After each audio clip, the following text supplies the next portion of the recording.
Hello, welcome to another episode of A.R.E. Inside Connection, where we bring you the behind the scenes of the happenings at the A.R.E. My name is Loreto Dalmaso. I am the marketing coordinator here, and today I have the pleasure of talking with Corinne Cayce. She is a lifelong student of the Edgar Cayce readings. She is currently our youth and family program coordinator, and she has a couple programs coming up with us, and it's just such a treat to be with you, Corinne, today, talking with you and just having a conversation about everything that's happening in your world. And you know, you normally work remotely, so it's just so nice to have you here. I feel the same way, Loreto. I'm so happy to be here. Yeah. I love when we get together and just have our little conversations. Me too. There's a lot of connection there. Yeah, absolutely. Yeah. So we are recording on March 8th. So today is International Women's Day. Yes. So I do want to take a moment to honor and pay our respects to all the women that have dedicated their work and their lives to the Edgar Cayce work and the legacy and promoting it and spreading the work. Yeah. I think since the beginning, you know, women have played a crucial role. Absolutely. In the work. Absolutely. When you mentioned the idea of doing this, I just felt like it was so right, because women's role in the A.R.E. and the Edgar Cayce readings coming out and being shared in the world is critical, like essential. You know, it all starting back from Edgar starting to give readings with Gertrude and Gladys by his side. I just heard so many stories about what Gertrude and Gladys brought to the quality of the readings that could come forward. Like when Edgar first started giving readings, there were other people who would ask him the questions in the room and who may or may not take notes. And the readings would be kind of, I mean, they're difficult to understand anyway, right? But they would be kind of all over the place, which we experience when we read them ourselves. Sometimes the readings are just crystal clear and beautifully simple and put together, and sometimes they're going in lots of different directions. And that Gladys and Gertrude, when they entered the room, when they entered the scene, and Gertrude started to be the one who was asking Edgar the questions, and Gladys was the one who was always there writing them down, the quality, the depth, the clarity, the purpose of the readings, their sort of what they were bringing into the world became infinitely more clear. Yeah. And throughout his life, they were kind of there as these rudders, like holding, keeping the faith, moving it forward. And that, you know, where would we be without without those two women then? And it's just continued on from that, from the women starting the first study group, even to today. It's women who are, you know, the more members who are coming to the programs, who are here at the A.R.E. working. And you know, we often joke that Kevin is our man here, you know, Kevin Grant in the AV office. So they hold such a huge piece of this work. So I thank you for bringing it forward. It's so fitting. Yes, I needed to. And I mean, you know, we have to honor the work that Gladys Davis did. I mean, she truly was the critical person that kept the legacy and the readings alive, and just everything that she did to make sure that the readings were preserved, and creating the index system and cataloging everything. I mean, she really dedicated herself. I couldn't agree more. And I was talking to my mom on the phone this morning and mentioning to her that you and I were going to be having this conversation, and I said, you know, is there anyone? And she said Gladys, right? Like, and I remember reading Gladys's autobiography and her describing this time right after Edgar had died, and Hugh Lynn and Edgar Evans, his sons, were still away in the war, and Gertrude was dying, you know, immediately after. And what was going to become of the work was she was at a total loss. She had no idea. She was living in their house as she had been for so long, giving herself to this and having no sense of what the path forward was going to be. And she said that she had a dream. And in the dream, she was in Edgar Cayce's office, and she was sitting at his desk feeling lost, feeling the feelings that she was really feeling. And Edgar Cayce walked into the room and he said, Gladys, Miss Gladys, we're going to gather up your things and we're going to get going. I'm gonna get you where you need to go. Oh. And she woke up from the dream and she got started. And what she started doing was writing these letters, these like newsletters to people who loved the readings, just like letting them know what was happening and what she was doing, how she was starting the cataloging that you were mentioning, and preserving them. And like, that was the start of the A.R.E., of the work of the A.R.E. and Gladys in that moment of completely like, I don't know what to do. I don't know how this will come together. I have no idea. And trusting, I'll take the next step.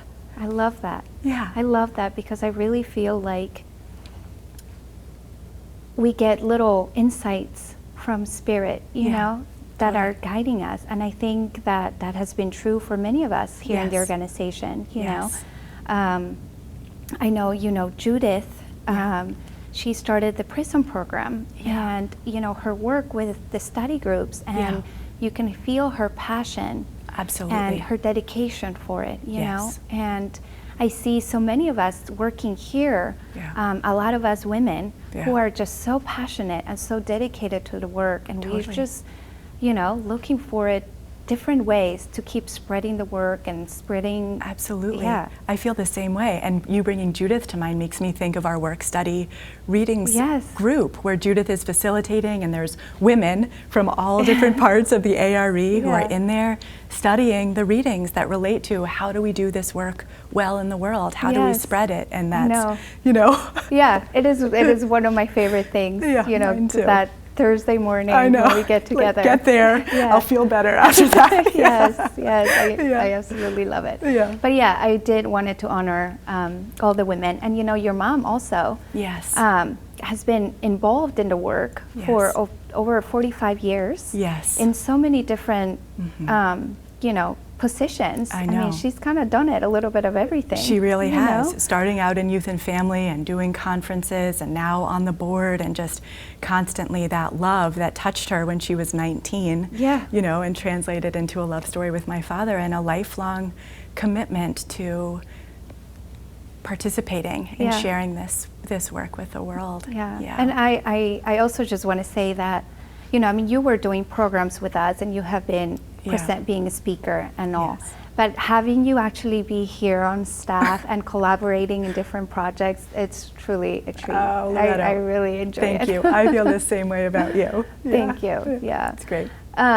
So you do have a program coming up. I do. I'm very excited about it. I'm getting to talk about some of my favorite things with Judith Stevens, who is such a mentor and teacher for me on the readings, and it's living the Cayce lifestyle, or something like that. And I'm going to be talking about meditation and ideals, which are probably two of the ideas from the readings that have had the biggest impact on my life, both my life as a wife and a mother and a woman, and my life as a life coach and working with people. It's just, I love meditation ideals. I'm super excited to talk about it. And Judith is going to be talking about more of the health side of things, and working with our bodies and diet and all of that. So it's the full kind of body, mind, spirit, like living day to day with these ideas from the readings that are no longer new, but that are so timely in terms of meeting the moment that we're in and helping us navigate these uncertain times. How powerful.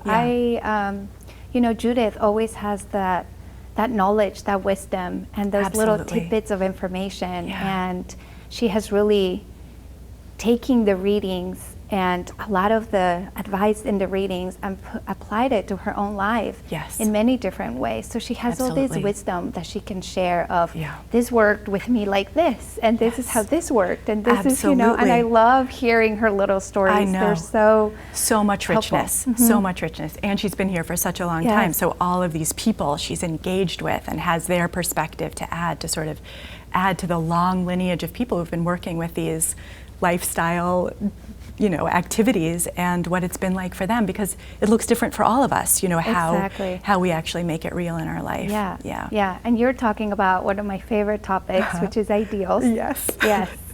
And I've heard you talk about ideals before, and I've actually from you have actually put into practice ideals and the whole exercise with ideals in different ways in my life, you know.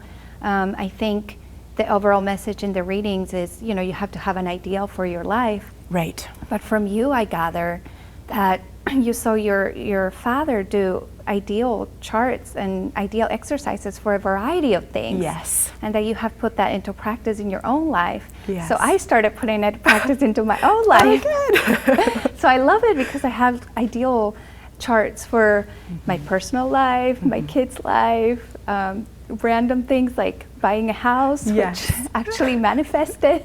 Yes, it's amazing if we yeah. start to work with them in very tangible, specific ways, how our life can shift and change and evolve through the power of what the readings say of the mind to really create in a pretty gritty way. Like, it's not like this amazing manifestation that feels rosy and lovely and easy along the way, right? Yeah, It's no. definitely effort to Yes. return again and again to, why am I doing what I'm doing? How do I want this to look and feel to me?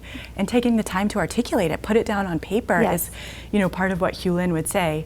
It doesn't work unless you write it down, and sometimes that's the hardest part for me, because I'll think like, oh, I've given this some thought, I think it's okay, but actually putting pen to paper, like you're saying, having those different Yes. lists in different places of, what am I trying to build here? How am I trying to grow this? And not getting swayed by, it doesn't feel good, I don't know what's going to happen, coming back again and again. And I absolutely grew up with a father who, with every challenge that we faced, breaking it down into an ideal wheel and giving me these amazing stories of times in his life where he had been at a crossroads, or he had been in conflict, or something had felt hard, he'd been unsure, and sinking down into, how do I want this to feel? What do I want this to look like?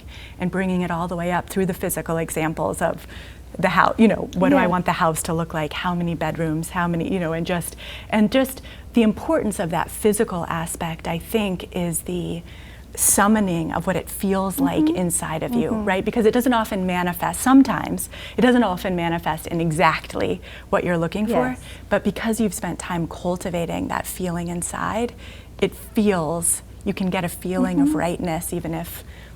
Yeah, it's a whole process, and like you said, it only works if it's all aligned. Yes. Otherwise Absolutely. it doesn't work. And that's Absolutely. what I've gathered from doing all these different ideals exercises, is that it helps me put things into perspective. Absolutely. And just it serves as a guidance of, what do I need to do internally Yes. to manifest what the outcome that I want. Absolutely. Absolutely. It helps us stay in attunement and alignment, just like you're saying, when it's so easy to get kind of knocked around by the circumstances that unfold. Yeah. Staying kind of safe within your sense of, well, this is what I'm about and this is what I'm doing, and not being alone there, right? Sharing that with other other people. I know. So thank you, because it has really helped my life in you're so many welcome. different ways. I'm so glad, Loretto. Well, I'm very excited about this program, and it's Yes. coming up is it the first Saturday in April, I believe? I believe so. Yep. And Saturday morning. Yes, the Saturday yes. morning is from 9:30 to, I believe, 1. Yes, It's like a that sounds 3-hour right. Yeah. program, and I know that you guys are going to do fantastic. Thank It's going to be so great seeing both of you. I can't wait. Yeah. Yeah. So that's going to be exciting. And we'll put a link down here at the bottom for anyone interested in learning more. And Corinne, like always, it's just so nice talking with you. Likewise, Loretto. Thank you so much. Yeah, and I'm Yeah. excited to have you back. I know we have some other projects down the know. pipeline Yes. with youth and family, so Yeah. I'm excited to Absolutely. bring you back. I And can't we'll- wait to sit down and talk about those We'll too. talk about those too. Great. All right. Okay. Thank you. Yep. Thanks, everybody. We'll see you next time.